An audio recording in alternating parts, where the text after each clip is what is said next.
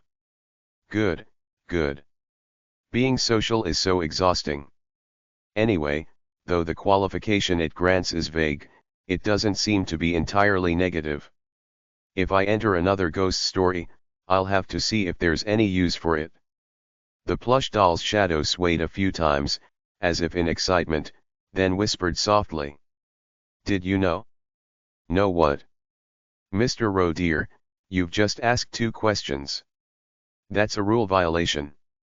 A chill ran down my spine. Haha, don't worry. It's often the charm of being close to someone to bend the rules occasionally, isn't it? Phew. Thank you. No need to thank me. Now, it's my turn to ask a question. I swallowed nervously, looking at the large shadow of the doll cast on the wall. What do you want to know? Braun whispered. Who lives in the room next to yours? It was an unexpected question. And, of course, in the next room here in the dorm. A colleague. Bexahan. Are you close? Not at all. Just a work colleague. Ah, I see. Very well. Braun's voice became cheerful again. Friend, it's probably best if you don't pay attention to that work colleague living next door. Why? Because he'll drop dead soon. Note/S. 1. Braun still continues to speak to Sialem formally with the dash speech level, while Sialem dropped formalities and is speaking to Braun without honorifics. It's a bit difficult to include this in English since there's no speech levels here, so just keep this in mind for now until it, maybe, changes in the future. Chapter 27. Chapter 27 to 27. Bexahan. You morons. If one eye is all it takes to escape, just do it already. My co-worker, the one who caused that commotion on the subway. He's also a notable figure in the and will probably keep leaving his mark on his way up to section chief. What? He'll die. Suddenly, a keychain plushie from a creepypasta just sentenced Bexahan to death. Reflexively, I couldn't help but ask this question. Why? But I know a future where he's promoted up to section chief? Ah, it's a classic. Really classic. Mr. Rodeer, have you ever seen movies like that? Movies? Yes. The kind with a serial killer in them. Ah, please. In popular media, there are certain typical targets who end up as victims. Blondes, college students, hitchhikers, or those wearing something like red shoes, these kinds of noticeable symbols. And do you know what the most classic and foolproof victim selection is? The shadow of the plush doll whispered. It's picking up something that belongs to the killer. The large black shadow cast on the wall pointed beyond it. Your work colleague picked up an item, and now he's going to die in a brutal way. Ha, seriously. Anyway, thanks for the warning. You're most welcome. As politely as possible, I told him that I needed to sleep for work tomorrow, and thankfully, my good friend gladly understood my situation. Goodness, it must have been a tiring day. May you sleep soundly and have sweet dreams. That seems unlikely. And you contributed to that disaster. Adios. The flashlight on my phone switched off on its own, and the large shadow on the wall disappeared. After a moment's thought, I grabbed a clean towel, made a soft little spot on the desk, and placed the plush doll on it. Hopefully, with this much courtesy, he won't come after me in a nightmare with a cleaver. Of course, I probably need to worry about whether I can even fall asleep and dream at this point. I turned the night light to its brightest setting and lay down in bed. Bexahan. He's probably asleep next door by now. What exactly did he pick up? What sort of horrendous ghost story artifact did he grab for the plush doll next door to sense it through the wall? Is it the butterfly effect? Or was it something that was already bound to happen? I thought back to what Bexahan had done in the, but even after searching through the wiki, I couldn't find any relevant information. Maybe that's not surprising. If it happened outside of work, it might not have been documented. If I go knocking on his door in the middle of the night, he'll probably have a heart attack, won't he? Besides, I'm not exactly eager to voluntarily approach something scary enough to put me on a serial killer's target list. Honestly, he's not even the type of roommate I'd risk my life to warn. But now that I know, giving him at least a warning is the right thing to do. An indirect way to reach out. Got it? It also ties into what I was going to do next. I lay in bed and checked my phone messenger. Jang Hyoun, this is the rookie group chat. Please join using this link. Thank you. Link. A colleague from Y Squad had sent it. With a sigh, I clicked the link. Field Exploration Team Batch 17 chat room. It was an open Kakao Talk chat. The reason for the setup probably had something to do with reducing the emotional impact when news of a death came through, as it wasn't linked to personal contacts. In any case, everyone used their names for their profile names, so identifying people wouldn't be a problem. I'd better set mine to my name and enter. Kim Solium has joined. And as I began to type a greeting. Whoa. Dang. Is it really you, Kim Solium SSI? Welcome carrot. It's really you. May I ask who gave the invite? Even before I could write a greeting, intense reactions poured in. Surely, they're not wondering who cluelessly invited that person, right? On the positive side, maybe my recent performance had been good enough to spark some curiosity or rumors. I simply posted a short greeting. Nice to meet you all. I'll be in your care. As if waiting for it, someone immediately asked. Kan you hack, is it true you received 40,000 points? Haha. Yes. Kan you hack, so jealous. I'm curious about how you managed to get that, haha. I just did my best. I didn't respond further and simply sent a bowing emoticon. This place is just like a jungle. I wondered if this might be a warm group chat where colleagues share tips, support each other, and enjoy hobbies together, but that doesn't seem to be the case. It's more like an intern group chat where only 10% will make it to full-time positions. In other words, everyone is subtly trying to gain any advantage they can. Well, with people constantly dying and the wish ticket feeling so far out of reach, I guess it's understandable. Getting too attached to this chat could make the news of someone's death all the more depressing. It left a slightly bitter taste in my mouth, but I could understand it. Go Yonja-un, waiting emoji. Go Yonja-un, clapping emoji. Still, there seem to be some genuinely nice colleagues here. She seems to be doing well. I nodded, seeing the clean, supportive emoticons from my med school dropout colleague who'd backed me up that time on the death-ridden subway. Alright, let's do what I came here to do. Time to follow the voice of my conscience. I found Beksahan's profile in the group chat and initiated a one-on-one open chat with him. And I wrote, watch out for serial killers. The number 1 serving as an unread mark disappeared in a second. But no reply came. Maybe he feels a bit guilty himself? If he feels guilty, he'll be careful. This should be enough as a warning. I'll send it every morning from now on. If I keep this up for about a week, the message's impact should hold until it wears off. Satisfied with my efforts, I turned off my phone. Time to sleep. Whether I'll actually manage to sleep is uncertain, but I should at least try. I have work tomorrow, sob. If only the company would explode. I lay there, feeling the weight of the sad reality that, given the company's nature, I'd still have to show up for work. I ended up staying awake all night. When I finally dozed off in the early hours, I dreamed of being chased by theme park mascots wielding intestines, then offering chos to the plushie. Save me.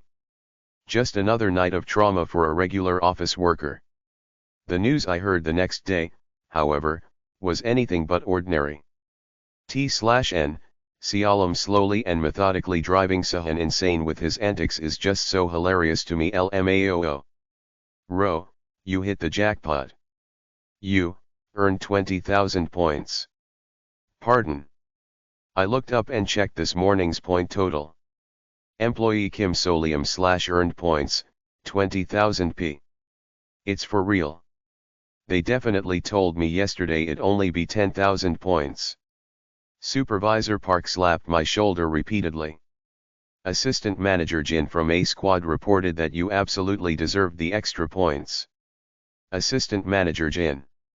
Thank you, Assistant Manager Jin, for recognizing my desperate efforts to get us all out, even to the point that you had to drill a hole in my palm. In my mind, I raised my evaluation of the butterfly mask-wearing assistant manager from a cold, work-driven psycho to a quick-wit and fair superior. Originally, our squad leader was also supposed to be named a primary contributor for the mission, but the A squad leader threw a fit. Ah! Well, honestly, I could see why she would react that way from her perspective. Did I benefit unintentionally from the fallout? Not sure if I should feel pleased, but I'll accept it gratefully. Anyway, Ro, it's a big win for you. You've already broken the fastest point earning record since joining. Insane. Thank you. Though I may have to give up on staying unnoticed in this company soon. Still, points are sweet. And that wasn't even the end of it. Before the morning was over, I got a call. Assistant Manager Jin. Yeah. I had just been expecting to relax a bit after finishing a B-level ghost story exploration yesterday and working on some paperwork. A call came in over the internal network from the A Squad assistant manager. Naturally, I began with gratitude.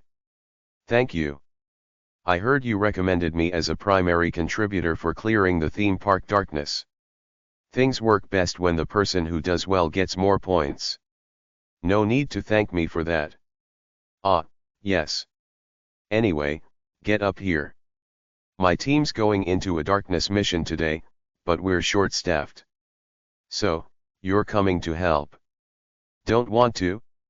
Yes, I don't want to. I'm a poor rookie who nearly kicked the bucket yesterday. Would it hurt to give me a break today? Please hold on a moment. Assistant Manager Ian, there's a call for you. Oh, what's up? Help me out here, dear superior. I tried passing the call over to my superiors in hopes of dodging it, but it didn't work. A Squad is short-staffed? Is this an A Squad backup call? Uh-oh. Even Supervisor Park, who had been slumped over his desk, sprang up with his chair and started whispering with interest. Wait a second, did A Squad really ask for Ro to fill the spot? I don't know, Supervisor. My shoulders hurt.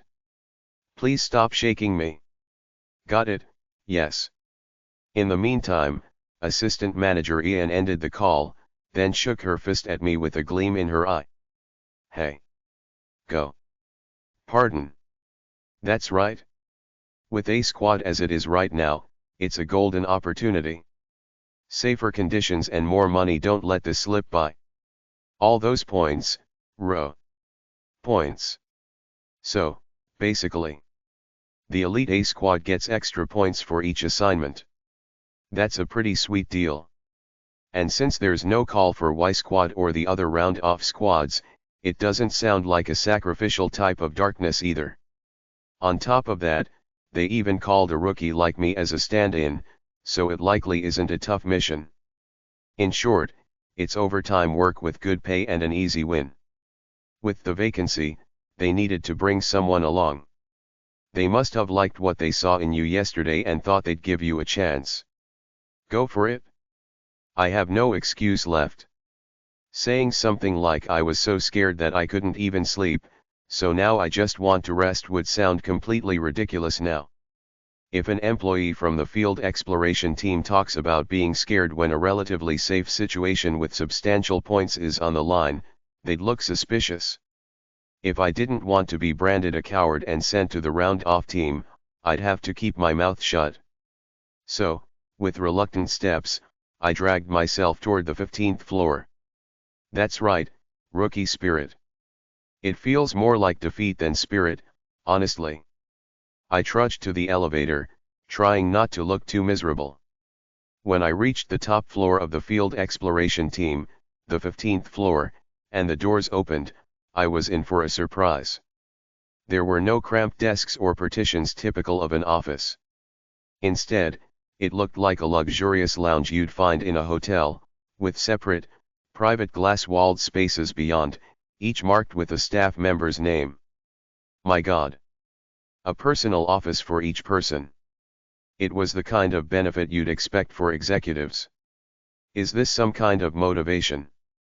Apparently, becoming an elite team member in the field exploration team granted access to private space like this. It's every office worker's dream. Just then, a familiar face stepped out from the glass door next to me. It was my superior, already wearing her butterfly mask. Hello, Assistant Manager Jin. Hey. Assistant Manager Jin from A Squad looked more human than she had in the ghost story. The squad leader said she'd like to see you again. Then, from the larger office opposite, A Squad's leader emerged, holding a cup of joe. Mr. Rowe dear. Good morning, Section Chief. The middle-aged A Squad leader smiled warmly and patted me on the shoulder as if she hadn't been glaring at squad leader Lee Jae-hyun like she was about to kill him back at the theme park. Assistant Manager Jin isn't the type to praise others, but she seems to think very highly of you, Mr. Rowe dear. I've heard great things. Is it really that much? So, I thought I'd call you over today. It's the first time I've seen Assistant Manager Jin compliment someone like that. Reflexively, I glanced over at A Squad's assistant manager. Wearing her butterfly mask, she smirked with a slight scoff. I was simply reporting the facts. Oh, there you go again. The butterfly mask superior frowned as she made eye contact with me, but her tone softened. What?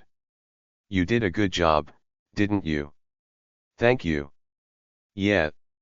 Do well today too. Ah, youngsters, learn to get along. With a chuckle, the A Squad leader, who was wearing a teal duck mask, watched the scene unfold. Welcome to A Squad, Kim Solium. Alright then, let's get to work. Honestly, I was a bit curious. Do elite teams have a different approach? There was a sense of anticipation that perhaps A Squad's process would be different from the regular teams, who get thrown into darkness with only a quick briefing and the manual to read on the day of the mission. And it is different, alright.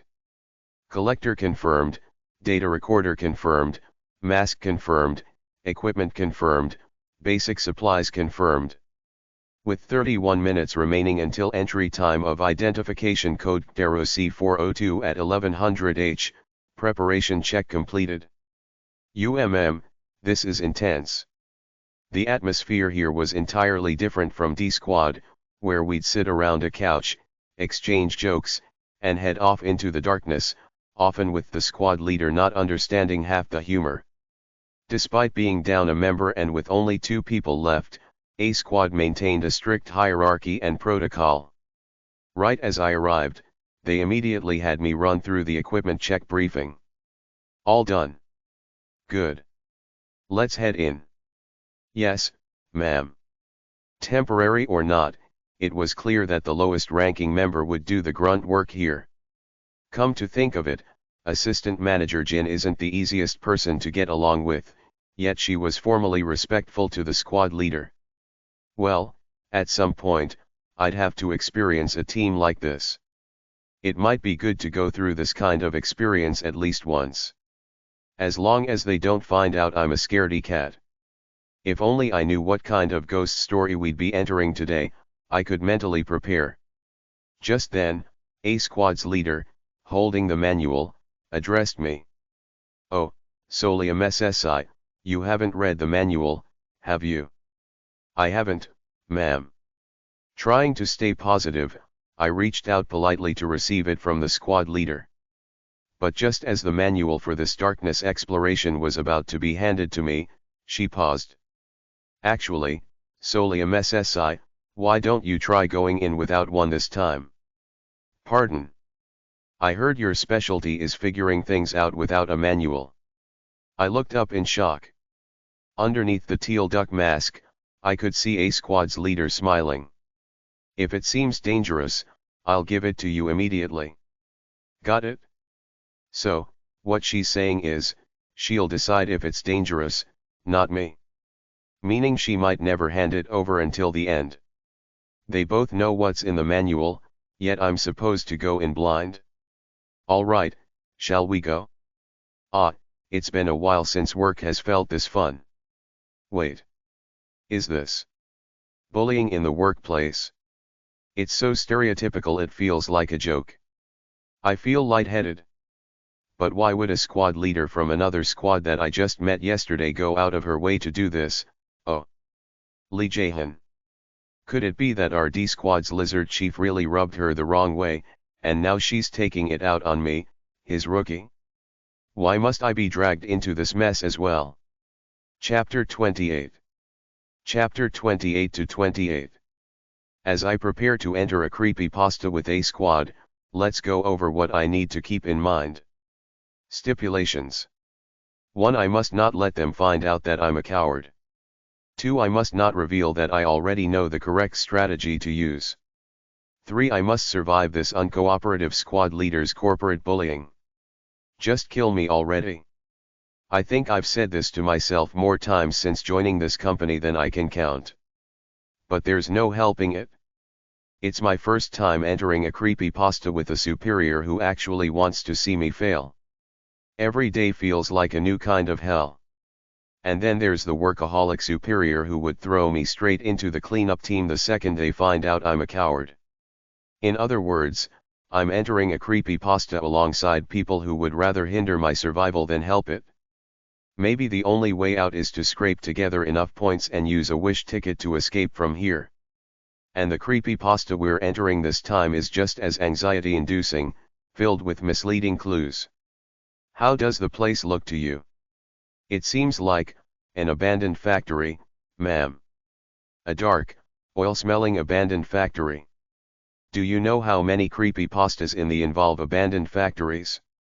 At least dozens.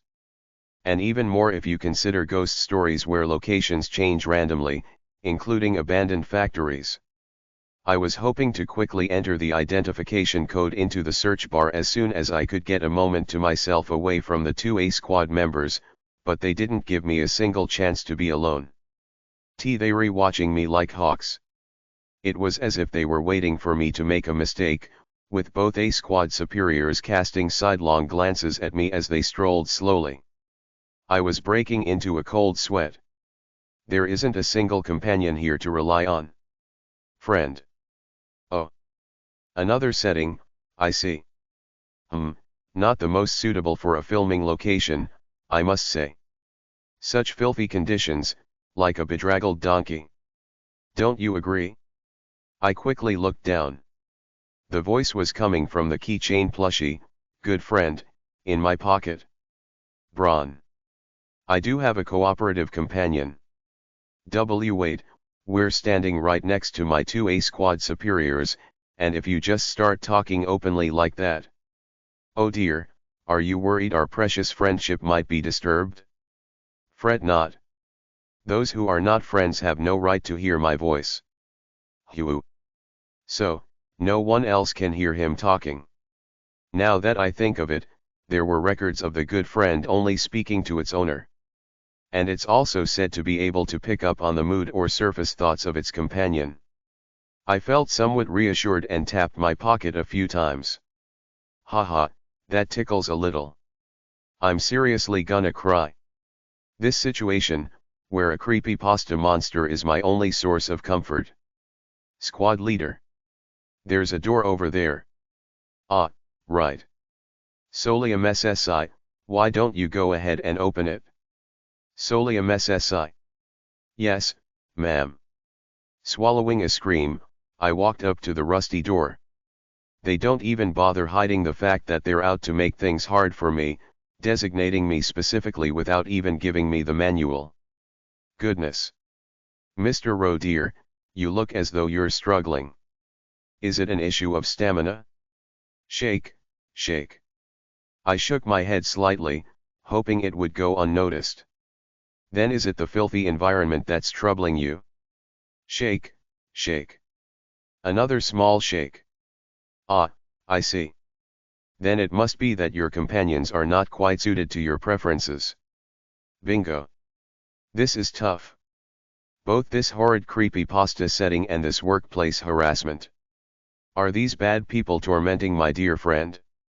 Shake, shake, shake, shake, shake. Oh, I see. Sometimes, there are those who clash with us, like two poles of a magnet.